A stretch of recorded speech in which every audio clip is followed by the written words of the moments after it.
Welcome to The Explainer. I am so thrilled you're here today because we're going to decode something that literally powers almost every single aspect of our modern lives. Think about it. Whenever you tap your phone to get food delivered or buy a used textbook, or even when a massive factory orders raw steel, you are actively participating in the vast digital economy. But how does that digital business actually work underneath the hood? Well, today we're going completely beyond the basic definitions to look at the 4 foundational models of e-commerce. By the end of this explainer, you'll be able to look at literally any app, website, or digital hustle and know exactly what business engine is driving it. Let's get started. Okay, let's dive right into this. Here's our roadmap for today's explainer. First, the e-commerce ecosystem. Then Pillar 1, B2B, Pillar 2, B2C, Pillar 3, C2C, Pillar 4, C2B, and finally, we'll wrap up with the model summary matrix. Section 1, the e-commerce ecosystem. Before we get into those 4 specific pillars, we absolutely must understand the environment they live in. At its core, e-commerce, or electronic commerce, is simply buying and selling goods, services, and information over the internet. But hey, don't let the simplicity of that definition fool you. The internet acts as this ultimate seamless bridge. It connects a customer directly to a business instantly, entirely bypassing the need for physical brick-and-mortar stores. It literally turns a localized transaction into a limitless digital exchange. So why is this ecosystem so incredibly dominant? Well, the advantages are massive. Global reach means a tiny shop in Tokyo can easily sell to a student studying in New York. 24/7 availability? That means if you remember you need a new notebook at 2 in the morning, you can buy it right then and there, no waiting for a store to open. Combine that with lower operational costs for the business and lightning-fast transactions, and you get a vastly superior customer experience compared to the old days of waiting in line at a cash register. Moving on to Pillar 1, business to business, or B2B. Now, this is where the heaviest financial transactions are happening, and they're mostly hidden right behind the scenes. Let's ground this in some real-world cases rather than just textbook theory. Imagine a massive smartphone manufacturer. They don't dig the lithium out of the ground for the batteries themselves.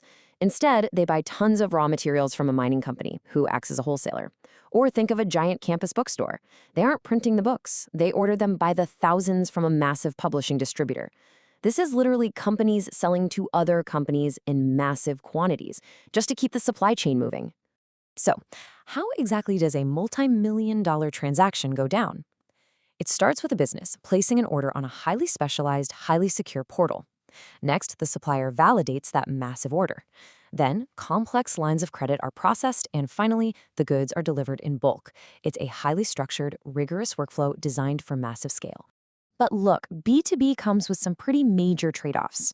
On one hand, the financial stability is just immense. You get massive bulk orders, and businesses tend to form long-term relationships, which means a highly predictable, stable revenue stream.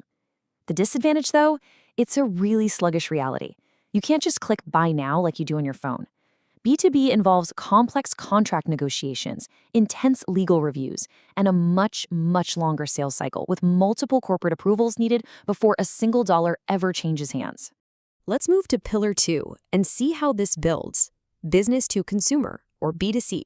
This is the most visible form of e-commerce. It's the one you interact with every single day. Think about your own daily routine for a second. You're studying late in your dorm, you get hungry, and you open an app to order a late-night burger delivery directly to your building. Or maybe you're paying for a monthly streaming subscription to binge watch your favorite shows, or buying a fresh pair of sneakers off a major retail website. In all of these cases, a formal business is selling directly to you, the individual consumer. The workflow here? It is engineered for absolute speed. You browse products, add items to your cart, hit pay with a saved credit card, and receive doorstep delivery. It's rapid, it's frictionless, and it's designed to happen in just a matter of seconds. For us consumers, the advantages of B2C are totally glorious. Ridiculously easy shopping, a global variety of products at our fingertips, and hyper-quick transactions. But from the business's perspective, the disadvantages can be brutal. Because it's so incredibly easy to set up a B2C shop these days, there is sky-high competition. Businesses have to fight fiercely, literally spending millions on marketing just to earn and hopefully keep a consumer's fleeting trust. All right, on to Pillar 3, consumer to consumer, or C2C. In this model, the traditional business completely steps out of the way. Think about the end of the semester.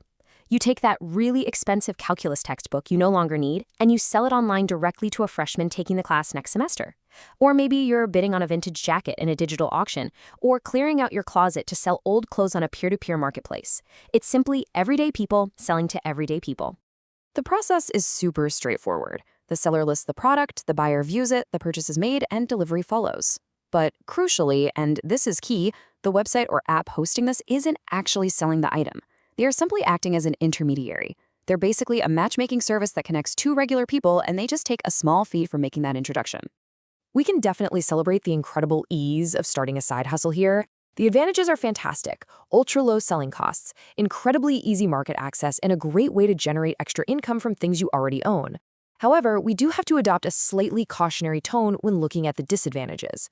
Without a formal corporate guarantee backing the transaction, there was a much higher risk of fraud, scams, and serious quality control issues. You really have to do your homework and verify what you are buying. Which brings us to Pillar 4, Consumer to Business, or C2B. Now, what's really interesting about this slide is that this model completely flips the traditional script. In the real world, C2B is the beating heart of the modern gig economy. Instead of a business selling to you, you are selling your value to a business. This is freelancing, your graphic design or coding skills to a tech startup.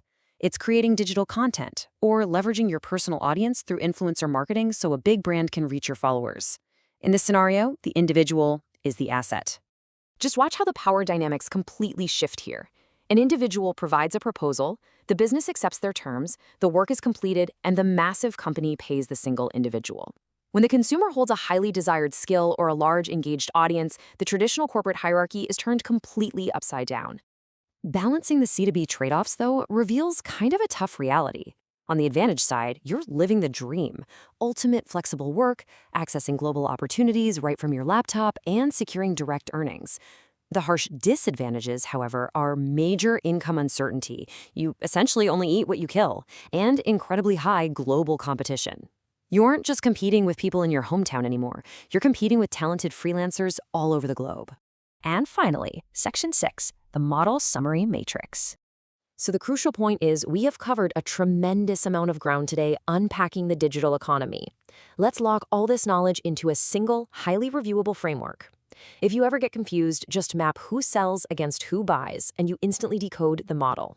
Business to business, that's B2B. Business to consumer, B2C. Consumer to consumer, C2C. And consumer back to business, C2B. Take a mental snapshot of this table right now. It is the absolute ultimate cheat sheet for understanding how digital value flows.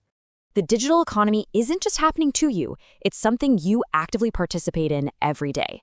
So let's do a quick practice test to check your understanding. If you decide to start a side hustle designing logos for local restaurants, which model are you using? Think about it for a second. Yep, that's right, that would be C2B. What if you sell your old bike to a neighbor online? Exactly, C2C. So I want to leave you with this provocative question. Where do your unique skills fit into this e-commerce matrix right now, and which quadrant of the digital economy are you going to conquer next? Thanks for joining me on The Explainer, and keep learning.